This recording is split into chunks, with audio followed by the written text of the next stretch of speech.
Assalamualaikum warahmatullahi wabarakatuh. Hello, we meet again in English class. How are you today? Okay, Nana. Today we are going to study about countable and uncountable nouns. Jadi benda yang bisa dihitung dan yang tidak bisa dihitung. There are two kinds of noun in English. Ada dua jenis kata benda dalam bahasa Inggris. Yang pertama uncountable, yang tidak bisa dihitung.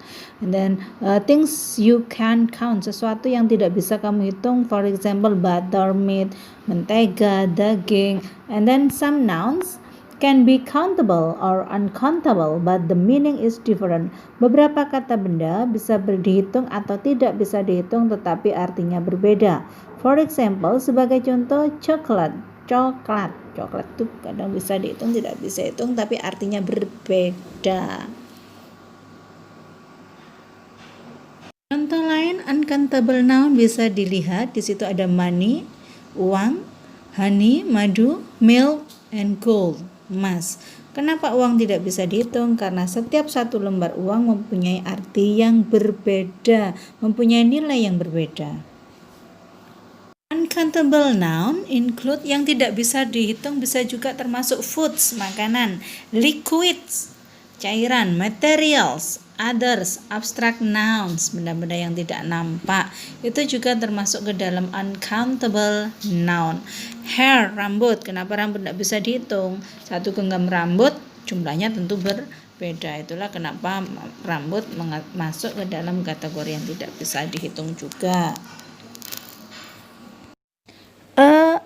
Some, any, sebuah, sesuatu, seekor, biji atau sesuatu. Bisa some and any, artinya beberapa. Type of sentence, jenis kalimatnya ada positif, negatif, dan kalimat tanya. Yang countable bisa dihitung, and then uncountable yang tidak bisa dihitung. Contohnya, we need an apple. Kita butuh sebuah apel. We need some apples. Kita butuh beberapa apel. We need some butter, we need some milk.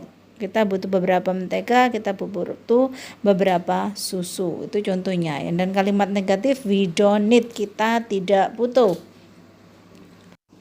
We don't need tomato. We don't need any tomatoes. Kita tidak butuh sebuah tomat. Kita tidak butuh beberapa tomat. And then we don't need any rice. We don't need any sugar. Kalimat tanyanya, do we need, apakah kita butuh a tomato? We do need any tomatoes? We don't need any rice? Do we need any sugar? Penggunaan a, an, some bisa digunakan untuk kalimat positif. Kalau a sebuah sama an itu untuk positif, negatif, atau kalimat tanya. Sedangkan any beberapa hanya untuk kalimat negatif dan kalimat tanya. Lihat tabelnya baik-baik ya. Jadi untuk lebih jelasnya ada di sini. Use a or an with singular countable noun. Gunakan a atau an untuk kata kerja yang bisa dihitung yang tunggal. Hanya satu. And then use some with plural countable nouns and uncountable noun. Kalau some untuk beberapa, baik itu untuk kata kerja yang bisa dihitung maupun tidak bisa dihitung, tapi hanya untuk kalimat positif. Sedangkan any digunakan untuk kalimat jamak yang bisa dihitung maupun tidak bisa dihitung, hanya digunakan untuk kalimat negatif dan kalimat tanya. And then we can also use some in to ask for an offering, untuk menawarkan atau kita bisa juga menggunakan some. Can I have some coffee? Bisakah saya mendapatkan beberapa kopi? Do you want some biscuits? Apakah kamu mau beberapa biskuit? Bisa digunakan untuk menawarkan atau meminta sesuatu menggunakan some. Okay? Do you understand? Itu yang kita pelajari tentang a, an, some, and any. Sekarang kita pelajari tentang how much and how many, seberapa banyak. Kalau how much with uncountable noun. Jadi how much itu digunakan untuk yang tidak bisa dihitung. How much water do you drink? Berapa banyak air yang kamu minum? And then I drink a lot of water. I drink quite loud. Saya minum cukup banyak. I don't drink much. Saya tidak minum banyak air. And then not much. I drink not much boleh. I don't drink any water. Saya tidak minum banyak air.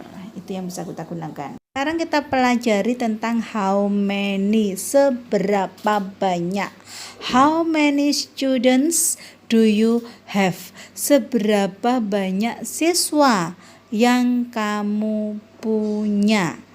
Plural countable noun. Jadi untuk jamak atau benda yang banyak yang bisa dihitung. How many books do you have? Berapa banyak buku yang kamu punya? How many rooms do you have in your house? Berapa banyak ruangan yang kamu punya di rumahmu? Itu penggunaan how many. Ada perbedaan antara how many dan how much ya. Perhatikan tadi baik-baik, oke? Oke, untuk latihan silakan tulis di buku tulis kalian. Lalu nanti kamu isi dengan menggunakan some or any, menggunakan some atau beberapa soal nomor 1 sampai nomor 5 ini, oke? Nana, I think it's enough for today. Thank you for your attention. Wassalamualaikum warahmatullahi wabarakatuh. Goodbye.